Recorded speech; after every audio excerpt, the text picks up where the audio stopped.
Welcome to Embracing Life Again. I'm Catherine Kaufer, transition expert and minister.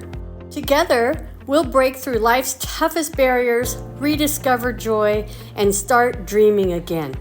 It's time to embrace life fully with purpose, passion, and hope.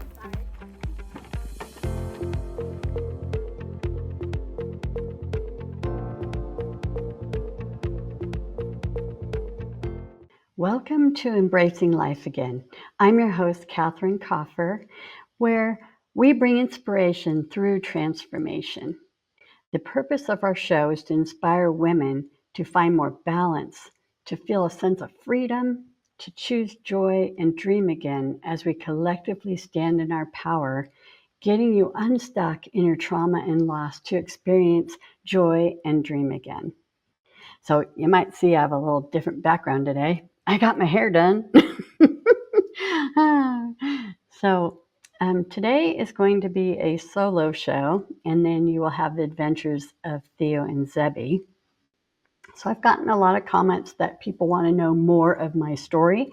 And since I've started this TV show, what's happened, with me and how have I grown and what have I learned? So that's what we're going to do today. So, okay, here I go. So I grew up in the Bay Area, met my first husband when I was 16 at McDonald's, and he was my manager. He was 4 years older, and he wouldn't date me until I was 18 years old because of our age difference. So it was always kind of a joke. And we got married when I was 22. And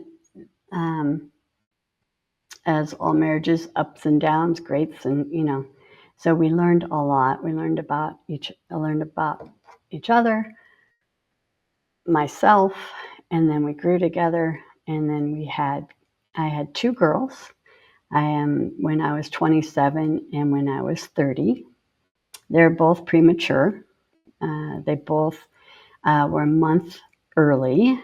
So one of them got to come home, but the other one, there was a trauma there for me. They let me go home with her, but the problem with it was I didn't know she wasn't latching.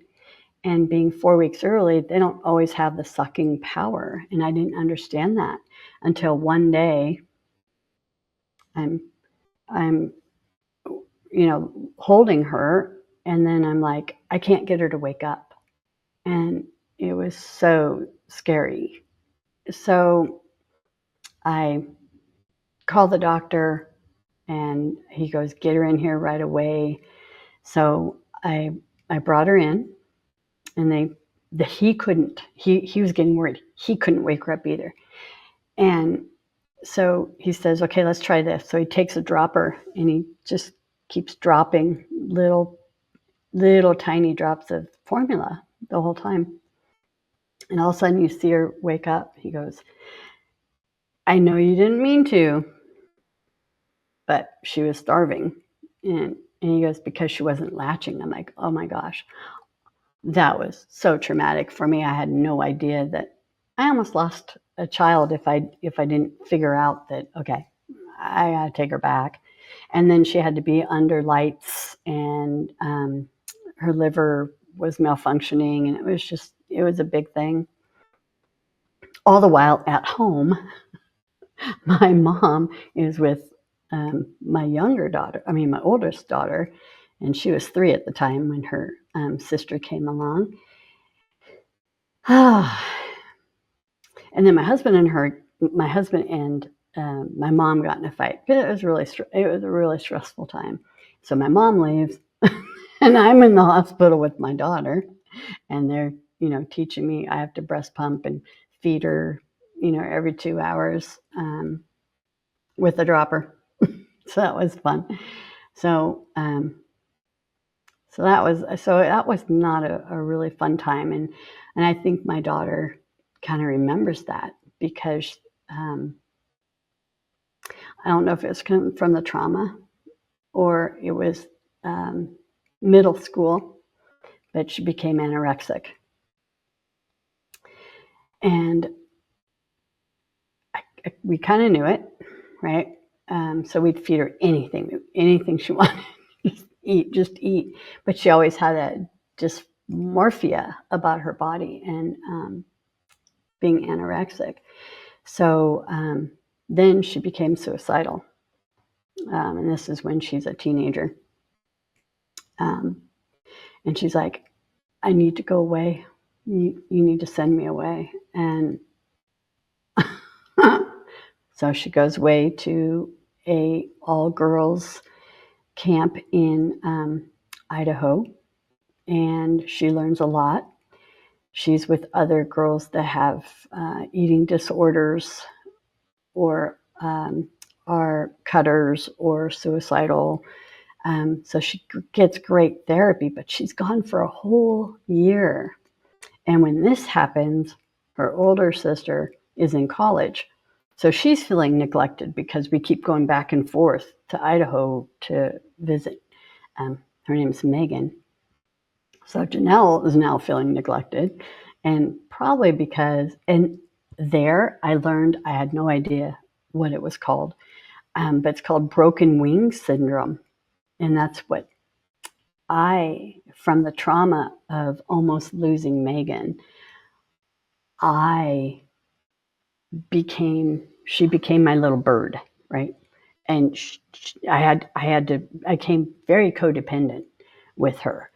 And, I had to help her with everything. And then here's my oldest daughter, who is so independent, right? And so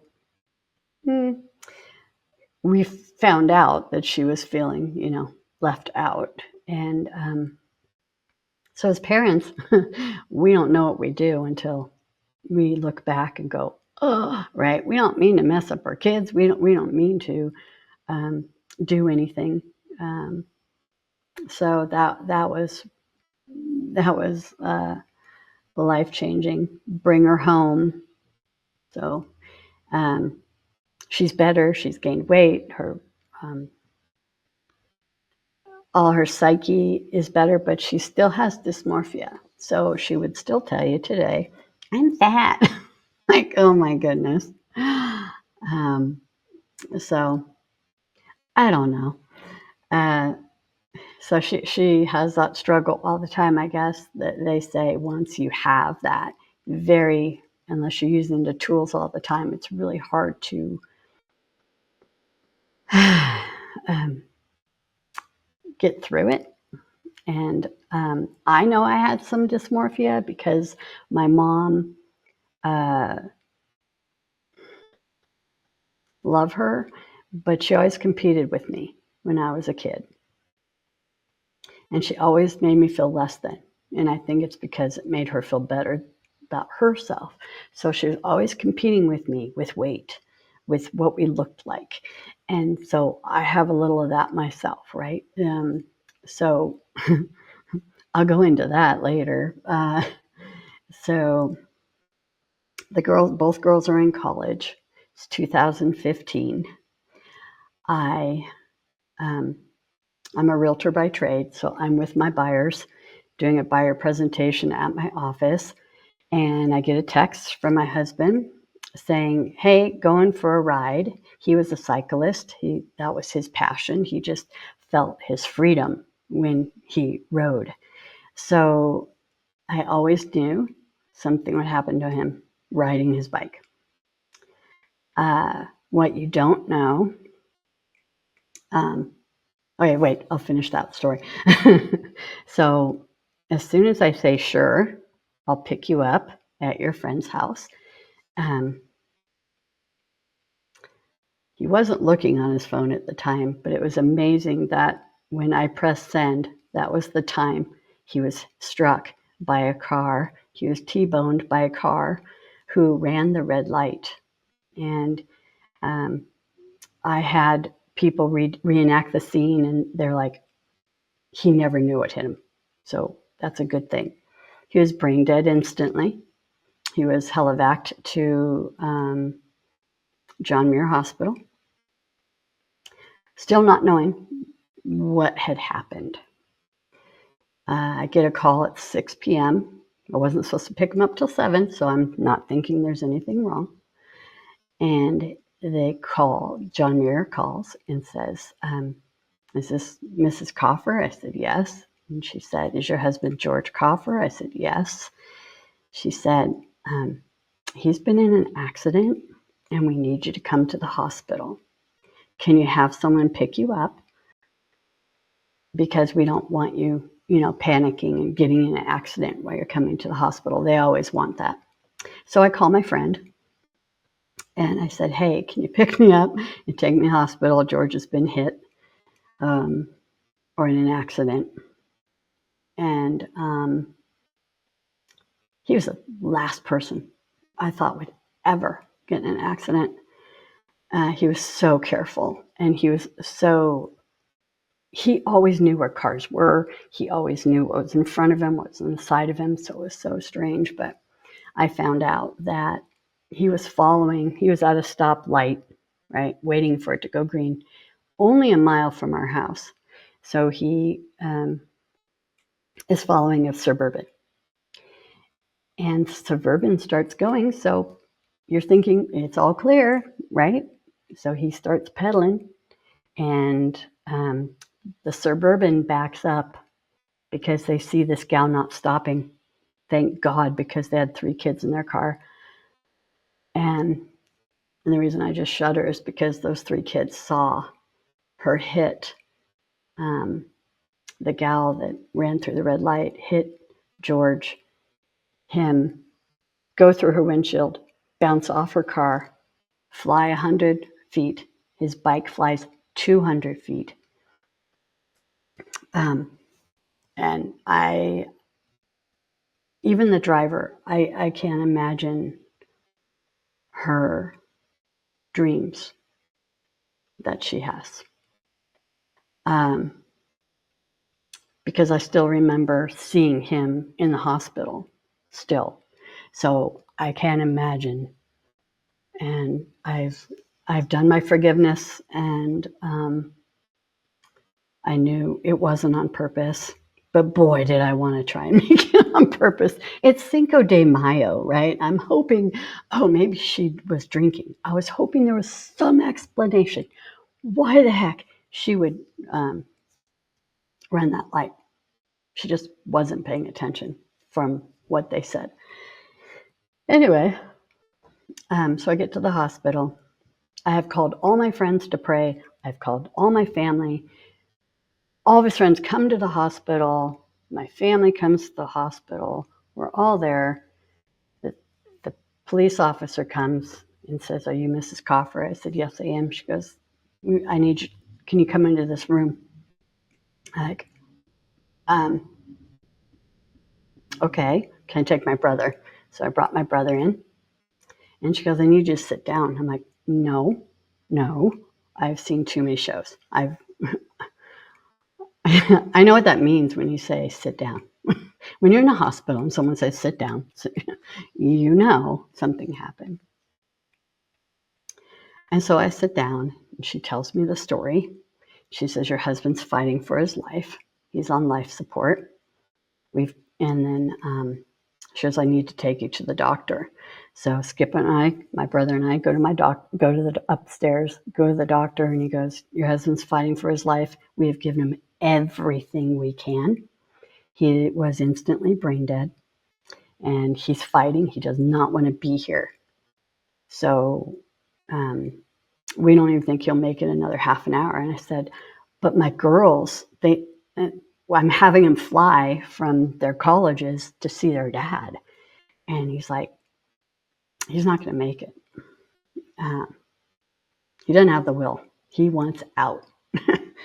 And I guess it's rare for them to fight and not want to be on life support, but I guess he did.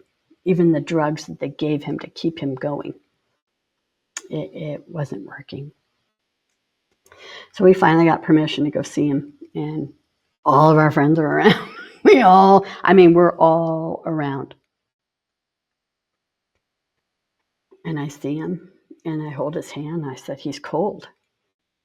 why is he cold? He's on life support. I don't understand. You're keeping him alive. Why is he cold? And he said, he's been here a while. And I said, well, I get that. But can we wait till the pastor comes to take him off life support? I know that's what he wants. The reason I knew that's what he wanted is because 2 weeks before this accident happened, he told me, he sat me down. He goes, Kath, I don't know why I have this premonition that if I die and I'm brain dead and I'm incapacitated, take me off life support. I don't want to be on life support. I know where I'm going and you'll be fine. I will be fine. So, and he basically described what happened. It was, and I didn't think of it at the time. I'm thinking, okay. And so he told me what he wanted he wanted to be cremated. What he wanted for his memorial, everything he told me. So that's why it was so easy for me to do, because I remember exactly what he wanted. So anyway, getting back to it, and this is a big point. He died a half an hour later, with or without me pulling the life support. So he hung on to have the pastors come and pray for him and us to all say goodbye. And then we turned off life support and he gone. I said, what do I do? What do I do? My daughters want to see their dad. And the doctor's like, you don't want your daughters remembering him this way. Because by the time they get here, he's going to be more black and blue. He's going to, he's not going to look good. And you don't want them to remember him. I don't want to remember him that way, right? Because I had to see it. And he really wasn't horribly bad. So if you're ever in that position to where you have to make that call and your kids aren't there, or someone that they love is not there and they want to see your loved one, give them an option, right? I went home. All my friends, my family came home with me.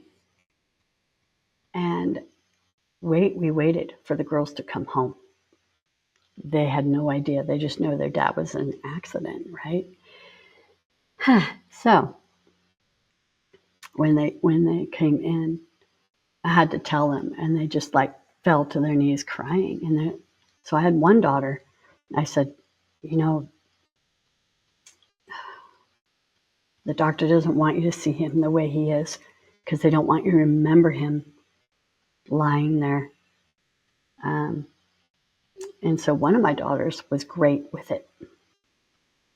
But my youngest daughter is like a doubting Thomas that has to feel the nail holes, right, and make sure it's really happening. So I should have given her a choice.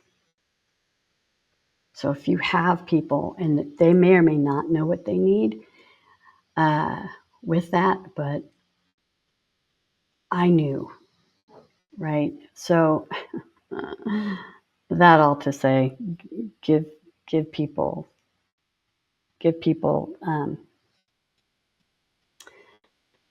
the chance of how they want to say goodbye, right? I mean, she would have had to go to the morgue. I just didn't want her to go through that. But you know what? It delayed her grief. She didn't let her dad go for 7 years. Just last year, we went to Hawaii and we spread his ashes for her. My other daughter and I, we spread his ashes in Spain because that's what she wanted to do. And we did that a year after his death. Whereas my other one took her 7 years to say goodbye because it was so devastating to her. And she still didn't believe that he was dead, although I'm doing my processing and everything. So in that time, I got a miniature horse named Zebby. I call him Zebedee. It means gift from God. And then 2 weeks after George died, I was blessed with a 8-week-old miniature Australian Shepherd, and his name is Theodore, and that means God's gift. Yeah, see a theme here, I know. And they were my therapy. And so they did therapy for me and my girls, because my girls stayed with me for probably 2 months. I think it was 2 months, 2 or 3 months. And then they had to go back to school, which was, that was hard. It was hard to be all alone. I was fine while I was taking care of them. And then that's when the real grieving started, right? Because you're kind of in a daze when it happens, and you're just wondering what to do, right? So my animals were my therapy. So now, doing the payback. So always in tragedy, or not, I'm not going to say always in tragedy, but when you look for what can I do with this? What can I do with what I'm dealing with? How can I change? How can I make a difference for someone else? And I knew I was going to have a therapy team to help people through trauma and loss. So now Zebby and Theo are both registered therapy animals. I use them for trauma therapy, for stress relief, for grieving. So I have independent sessions with people, and I'm going to start having retreats and make a day. I'm going to start off with a day retreat with them to pay back the gift they were to me and what they've taught me about grieving, what they've taught me about unconditional love and peace and joy, right? And that's the reason for my show. I had no idea God had all this planned out until he told me, he goes, you will be teaching people how to grieve and grieve well. I'm like, oh, that's a horrible subject. Who wants to learn that, right? But it's very needed because no one out there, I'm not going to say no one out there, it is not a popular subject, right? And how do you bring joy into it? How do you bring peace? How do you learn all that going through the grief? Let me tell you, you never get over the loss because that person's still in your heart. The memories, they never go away. So it's going through it to live life differently again, is, I guess, how I want to put it. So it took over a year for me to get to where I thought, okay, I think I'm good. I regained some of my joy back, and really worked on who am I? Who am I without my husband of 30 years, right? We were together for 34 and a half years, if you do from the time we dated to the time we got married, right? So how do you know? Right? How do you know who you are? Because you're kind of in sync together, and when you're young, you grow together or you grow apart. Well, we grew together, and so when one's gone, it's like, okay, what part of me is me, and what part of me was him, right? So that took a while to figure out who I am, what I wanted, what I liked, right? Who I wanted to be. I've always been a person that loves a challenge and loves to learn. I love to learn. And I'm a Tony Robbins person. I've been studying under Tony Robbins since 2000. My husband and I did that. We did his academies. And so I am, if you've heard of it, it's called CANI. It's called constant, never-ending improvement. So every day I try and be better than I was yesterday. And that just stuck with me, and it's who I am, and it's who God is using me to be to help others go through traumas and losses, right? I mean, it could be losing a job. It could be, right? So much trauma. It could be going through divorce. And speaking of which, I did get remarried. So what happened was, when you're married so long, and I'm going to be very apparent about this, when you're married so long, you're like, am I even marketable? Is anyone going to even think that I'm attractive and that I have qualities that they want? I mean, it's what you're going through because you've been with someone so long, you just don't know, right? You just know him, but you don't know what the feeling is for others. So I go on Match.com, which I guess is a good site. Was getting off a Match because I'm like, I was just sticking my toe, and I had dates and I met some nice guys, but it's like, they weren't my guy. And so this one guy comes back around and says, "Oh, sorry, I missed your thing." And so I I liked him. He had some issues. I knew he had issues, but I liked him because he was really fun to talk to, and we had a lot in common.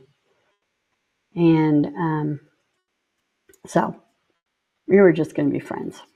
And then I decided to marry this guy because I married his potential.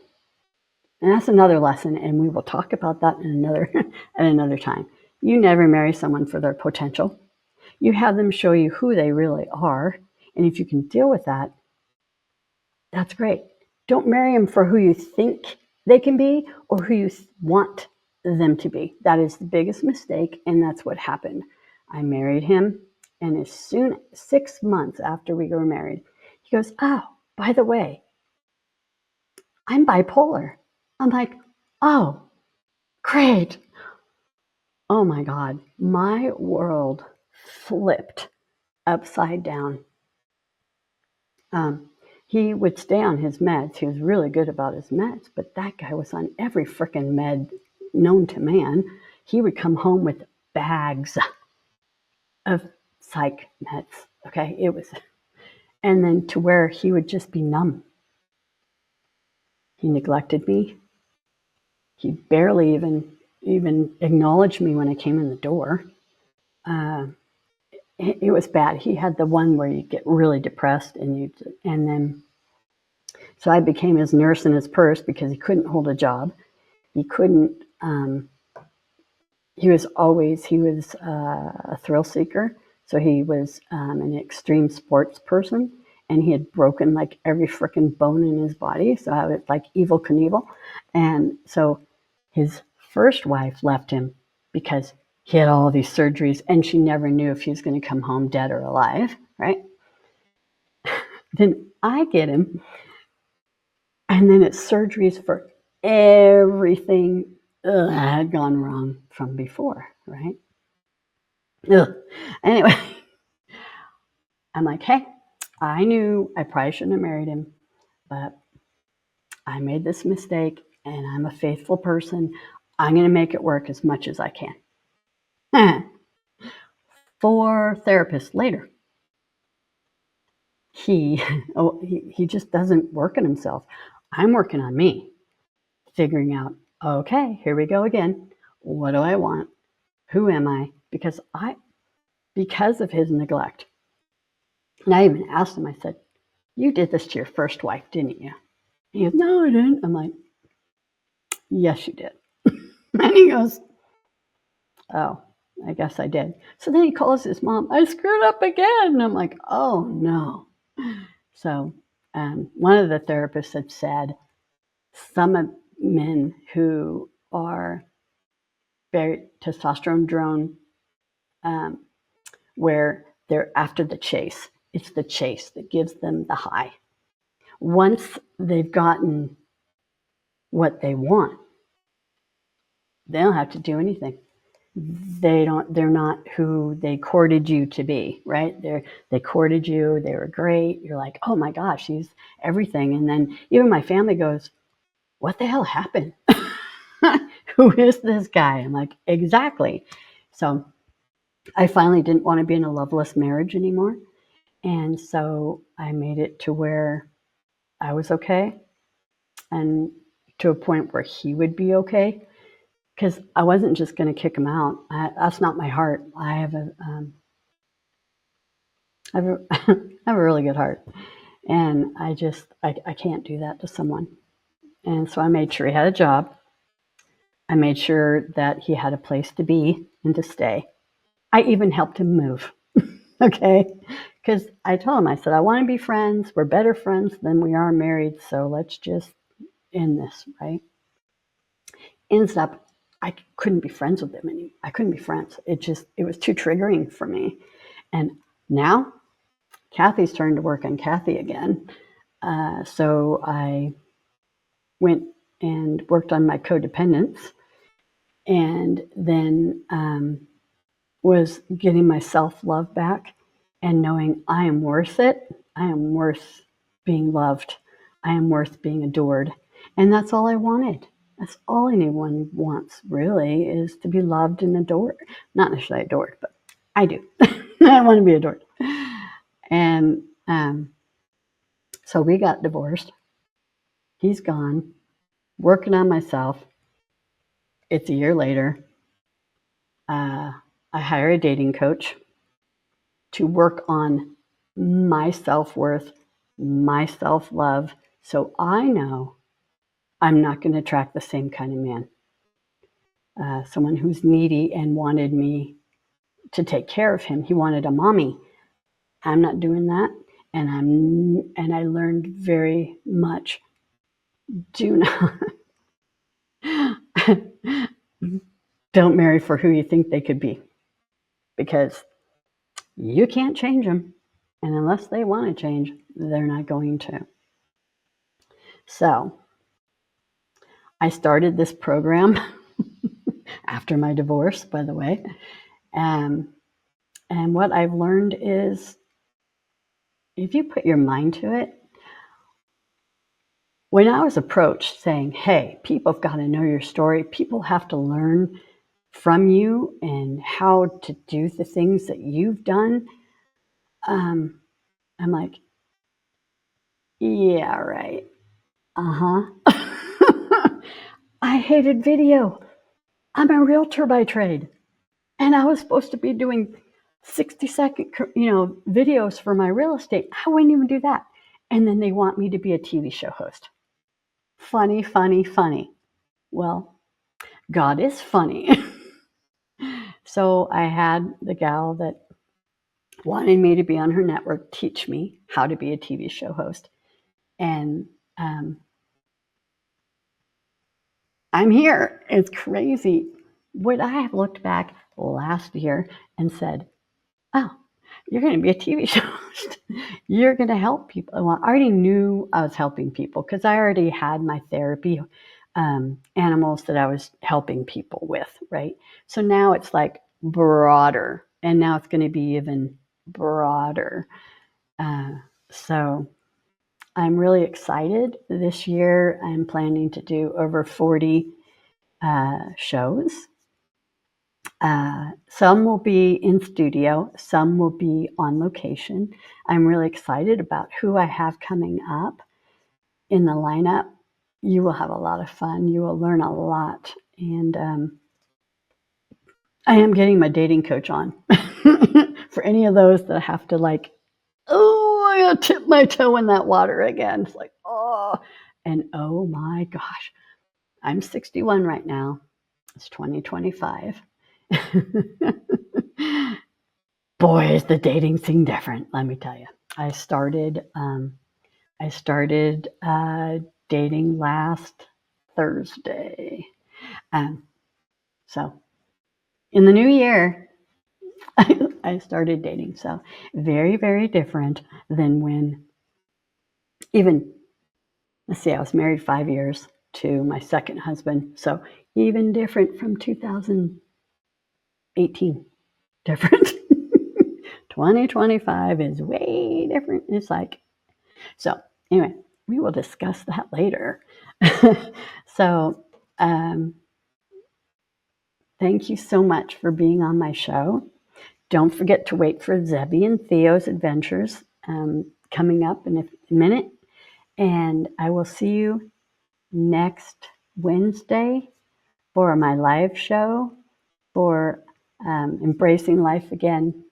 And if you want to get a hold of me, please email me at info@embracinglifeagain.com. Bye for now. Coming up next, Adventures with Theo and Zebby, right here on Embracing Life Again with Catherine Kaufer.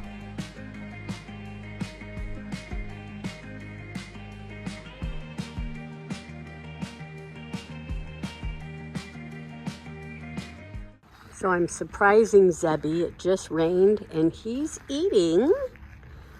So there he is. Hey Zeb, are you gonna come here? Anyway, he has his blanket on because it's under 50 degrees and I have to keep his coat a certain way. And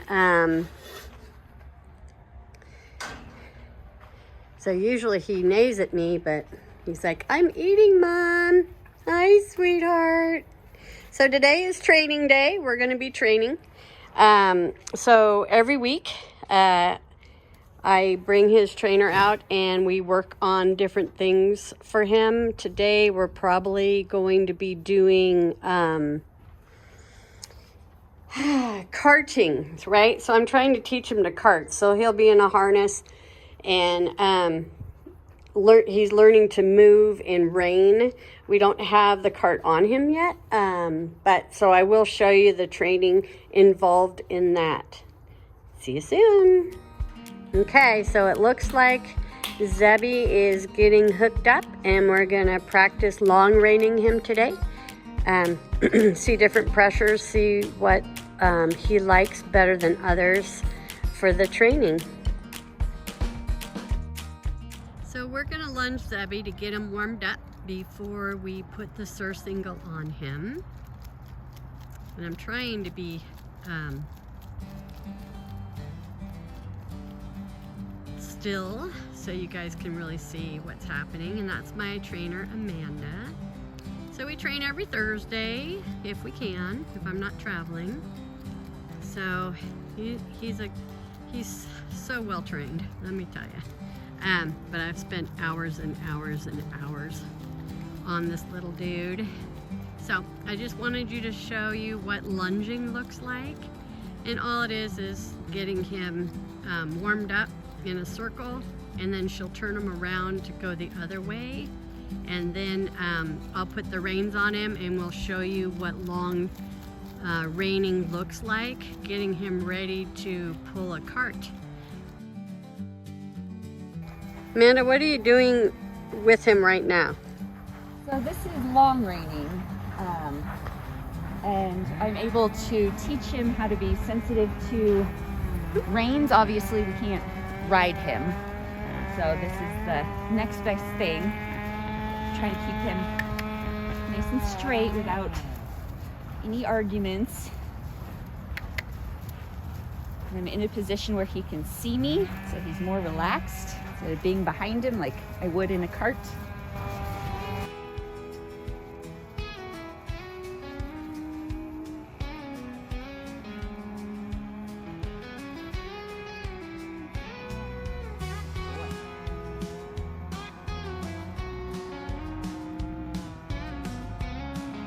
So she just got him to change direction, and he did it perfectly.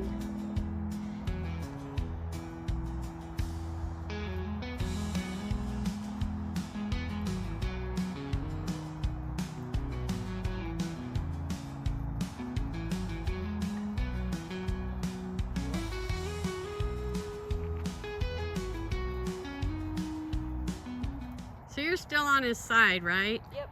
Okay. He can see me clearly on that side. And then eventually you'll be right behind him and then he'll steer that way? Yep. Okay.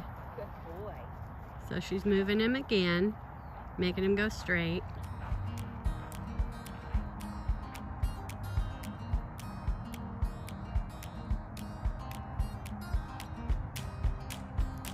So like I said before, this is getting him ready to cart.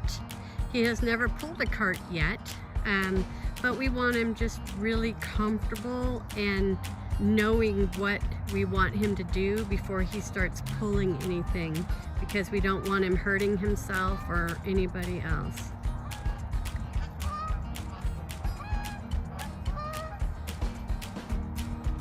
He's just such a calm kid. I love this kid. He's just such a good boy. You've taken the first step to embracing life again. Let's continue to break barriers, find joy, and dream without limits. Join us next time and let's discover inspiration through every transition together.